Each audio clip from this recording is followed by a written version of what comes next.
Oh yeah, the Egyptian Revolution. I know something about that. I sure hope so. That's your project topic. Oh yeah. Well, what happened? Well, in Egypt in 2011, there was an arrest among the citizens because of the high unemployment rate, food price, and low minimum wages. There is also corruption and fraud within the country. The unhappy citizens planned to overthrow the Mubarak government, which had been in power for over 3 decades, and write a new constitution. My revolution started because they wanted to overthrow the government too, but mine took place in Ireland in 1798. It was under the foreign rule of Great Britain at the time. They wanted to change power because of the discrimination against certain religious groups, mostly the Catholics and Protestants, but also the poor and small landowners. They were denied many rights by the Parliament, and they wanted to overthrow the British crown. What about you, Lily?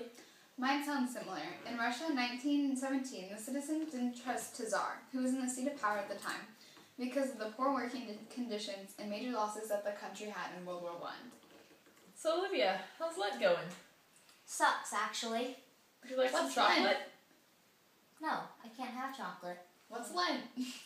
Well, it's a 6-week stretch where I have to give something up, and I give up sweets.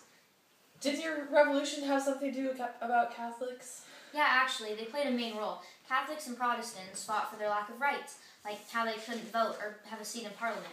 It was one of the first times in history that people from different religious backgrounds fought together instead of against each other. They called themselves the United Irishmen. That's cool. The Egyptian rebellion was less about religion and more about how the people just wanted to change their economy.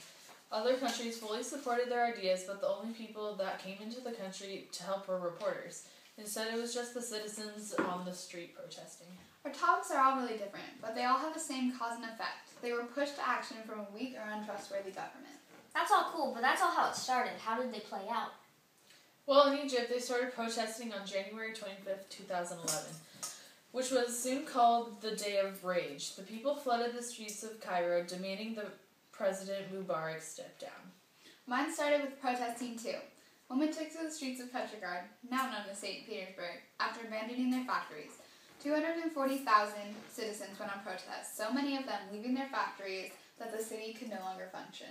Mine played out a little more violent. Lasting from May to September 1798, more than 50,000 Irishmen and 1,010 French allies fought against the Loyalists and British military.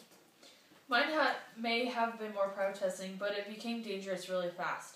The day after the first protest, the government sent out a security force to Cairo's Tahrir Square. They beat and arrested the protesters using rubber bullets and tear gas. The 3 people murdered that day were to be the first of 900 killed.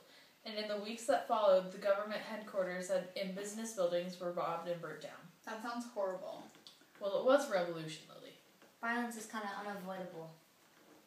My revolution was in Russia was split into 2 main parts, the February and October Revolution.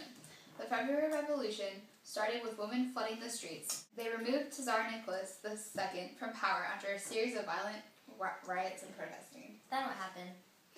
Well, then there was the October Revolution, also sometimes referred to as the Bolshevik Revolution. It was when the government at the time was taken over by a group of men called the Bolsheviks, led by Lenin, who established the Soviet Union. Wow, that's not how the Irish did it. So the Russian Revolution tried to overtake the government. The Irish tried to prove a point. In Ireland, they fought battles to win power. There were more than 20 battles fought over those few months. They were led by Wolfe Tone, the leader of the United Irishmen, and Jean Humbert, the leader of the French Allied forces. What were some of the battles? There was Carlow, Tara Hill, Three Rocks, New Ross, and many others. In all, there were 50,000 Irish and French deaths, 2,000 British military deaths, and 1,000 Loyalists killed when all the fighting was over. I'm telling you, the Irish should have protested. It would have worked better. How do you know that? Who said protesting is better than fighting?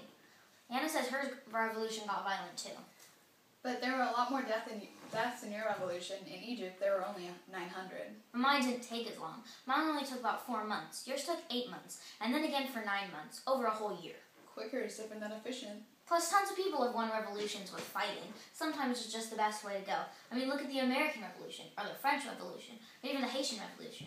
Besides, the Russians were protesting because they were upset about losing things and didn't like their government. The Irish fought for pride. There was discrimination against their beliefs, and they weren't fighting themselves. They were fighting another nation that was controlling them. My people wanted to be a strong, independent, functional, industrialized, and powerful country. They rallied to change their lives and make them better. Protesting was an efficient and organized way to do it. The Irish should have tried it, then maybe they would have won. Your country lost too. It's okay, guys, because I won. Well, aren't you special? Whatever the way that they carried out the revolution, the fact is that it was hard either way.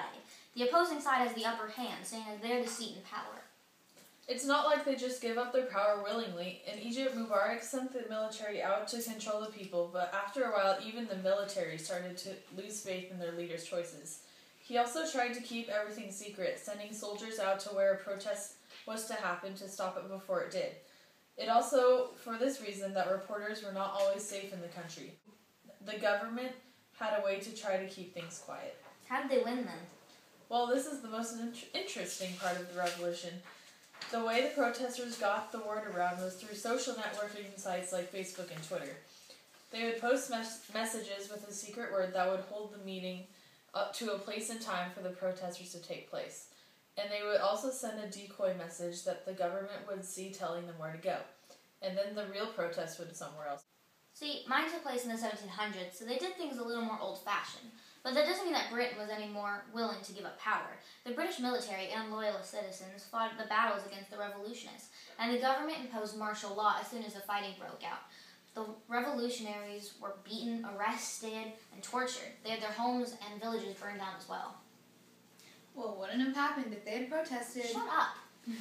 My government didn't really do anything. Tsar received reports of the revolution while visiting World War I soldiers, but didn't really believe it. That explains why he got overthrown so easily. Then, the government tried to do things democratically, but the small provisional government was inefficient because of the minor parties which were fighting within it, which made it really easy for the Bolsheviks to take over. I wonder what it would be like to live in the middle of all this fighting. Well, I know that the families in Ireland had to evacuate their villages if it was found that rebels were living there, because they would be burned down, and they would also flee cities and places near battles to avoid the crossfire. People in Russia left the countryside to come into the cities and join the protest. That is like what happened in Egypt, and people also came from other cities to Cairo where the main protesters took place. Here's Cairo, where the capital, where the most protesters took place. This is Russia, and this is St. Petersburg, back in the day known as Petrograd, where all the protesting took place. Here's Ireland, which was under the control of the British. And here's Dublin, which is where the Parliament took place and met for council. Are you reading Animal Farm right now, Hannah?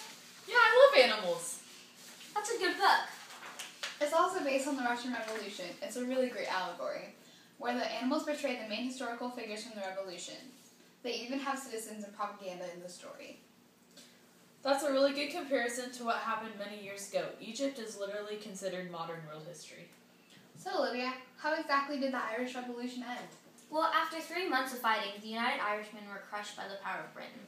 Their leader, Wolfe Tone, was arrested but committed suicide before his execution. And on their way to battle, the mass majority of French allies were surrounded by the British and massacred. But this revolution was never forgot, and even in Ireland to this day, many Catholic churches bear the words, "For faith and for fatherland." Their legacy still inspires the Irish who continue to fight for total independence. Mine was a little less heroic. The Russian Revolution was very unsuccessful and eventually led to a civil war. To this day, Russia is still really politically unbalanced and struggling as a country. The Egyptian Revolution was successful when Mubarak stepped down from power and the army took control. The revolutionaries ended the parliament and suspended the constitution, achieving what they had set out to do at the beginning of the revolution. Their legacy inspired many other countries to protest for their own rights. For example, Libya and Algeria both broke down to the protest as well. I guess we learn something new every day.